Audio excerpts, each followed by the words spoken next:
David here with Figboot on Pens, back again with another ink review.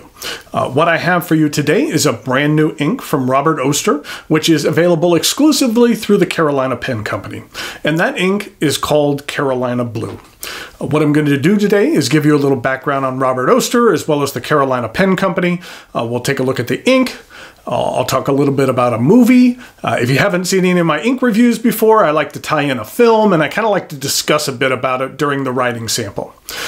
In addition, I have a bottle of this ink to give away, courtesy of the Carolina Pen Company, so stay tuned to learn how you can get one of these bottles of inks for yourself. Robert Oster inks come from Australia, the Coonawarra district of South Australia to be more specific. And appropriately enough, they are created by a gentleman by the name of Robert Oster. He has really made a name for himself in the world of ink in a relatively short amount of time and is continually coming out with new and unique colors at an incredibly rapid pace. And in fact, he's probably released 2 new colors since the time you've started watching this video. Lately, Robert Oster has been getting more into custom inks. Those are inks that are created for and available through a specific retailer. And that's what I have for you today. This ink, Carolina Blue, is an exclusive for Jonathan Brooks' Carolina Pen Company. Jonathan is an extremely talented pen maker and an innovator when it comes to custom acrylics. The acrylics he creates for his own pens, as well as those for the Canalea Pen Company and many other companies out there, are some of the finest examples of acrylics that are unique and extremely pleasing to the eye. I reviewed a few of Jonathan's pens, and last year even sat down with him at the Triangle Pen Show to discuss the interesting work that he's doing creating Urushi lacquer pens. If you'd like to learn a little bit more about the craft of pen making, I'd really recommend checking out that interview. I'll put a link to it in the notes below. But let's take a look at this ink, shall we? And to do that, please join me over here at camera 2. To begin with, this is what the bottle looks like. I really like how Robert Oster bottles have the label on the top with the name and the swatch of the color. When you have a ton of inks in a drawer and you're really looking for a specific bottle, having that is helpful. This bottle is plastic, and I believe all of Robert Oster's offerings come in this same bottle. That I don't recall seeing any other size or shape of bottle from them. The opening at the top is wide enough to get just about any pen in there, and that the tall, narrow design really allows you to have easy access to all of the ink until you've drained it pretty close to the bottom. So I like this bottle a lot. In regard to the color itself, this is what it looks like. And that in regard to some comparisons for some other colors, another Australian ink, this is what it looks like with blue bookbinders, blue coral. Here it is with another one of my favorite blue inks, which is Robert Oster Bondi Blue. Here it is with Colorverse Ham number 65, a little bit lighter than that. Here it is with Iroshizuku Konpeki. Then a Bungbox Omazaki, which is a little bit darker. And then here it is with Kobe number 17. Then in regard to some ink swabs, this is what the ink looks like on some 52 GSM Tomoe River. This is more of a smear, and this is more of a traditional swab. You know what, I didn't think that one turned out the greatest, so I tried one more, and I liked the looks of this one a little bit better. Now, I do lay down quite a bit of ink when I do these swabs. So you can see the pen, the ink has kind of warped the paper just a little bit, just from the moisture. It has a lot of ghosting, but very, very little bleed through. And considering that I laid a lot of paper, or laid a lot of ink on this paper, and the paper is rather thin, then that's actually performing very well. And this is what the ink looks like on some 80-gram Rhodia paper. You can see here that with this paper, you get a little bit more of a smoother swab.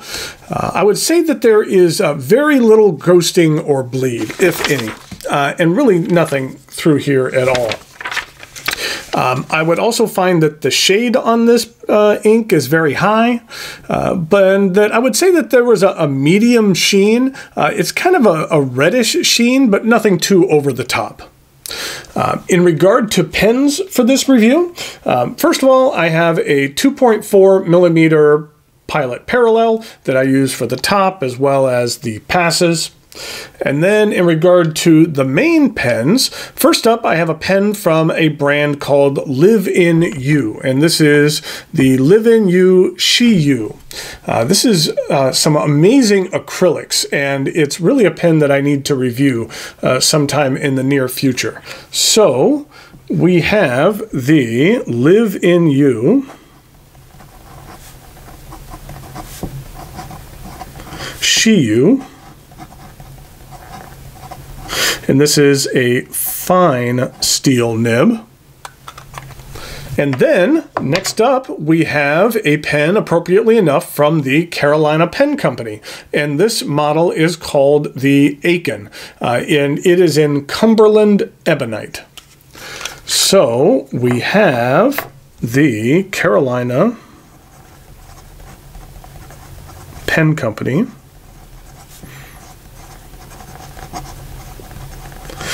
And this is the Aiken. And this is a medium steel nib. And then finally, we have a unique pen from Visconti. This is the Pininfarina. There's a couple of different Pininfarina models. This is the lesser expensive of the model. The other one has a retractable nib on it, but this one does not. So we have the Visconti Pininfarina. And this is a generous, bold nib. I mentioned earlier, but whenever I do an ink review, I always like to tie in a discussion about a movie, and I wanted to discuss a movie with the word blue in the title, and that is The Blues Brothers, which just happens to be one of my favorite films.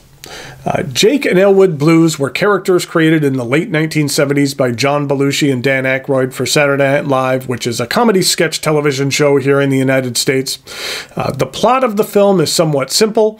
The brothers visit their old orphanage. They learn that it's in danger of closing because of some back taxes, and determined to raise the $5,000 necessary to save the orphanage by getting their old band back together again and putting on a show.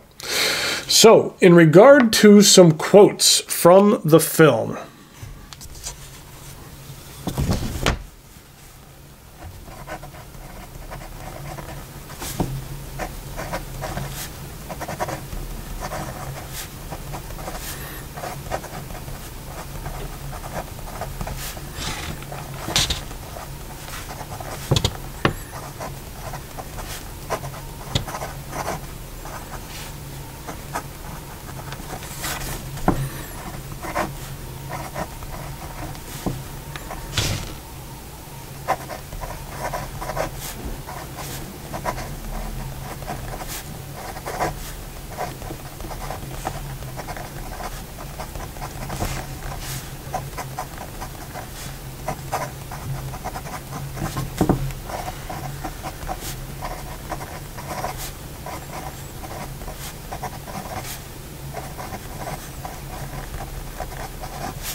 I actually wrote this down wrong. It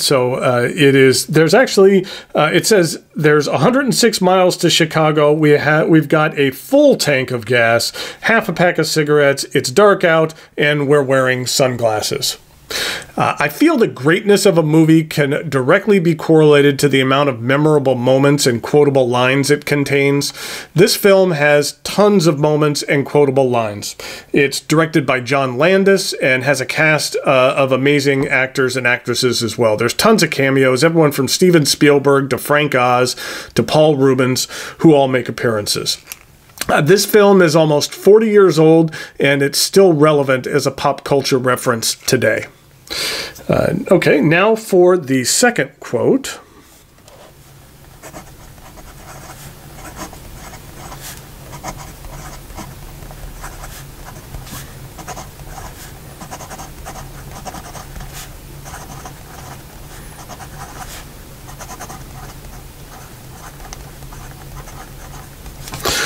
And it's when they were asked, "Are you police?" Jake and Elle would respond, "No, ma'am, we're musicians." The Blues Brothers is basically a love letter to the music known as the Chicago Rhythm and Blues. There are great performances from amazing performers such as Cab Calloway, Ray Charles, Aretha Franklin, James Brown, just to name a few. The ability of this film to capture the essence of what makes each of these artists special really makes it worth watching, even if it's just for the musical numbers alone. Okay, and in regard to a final quote,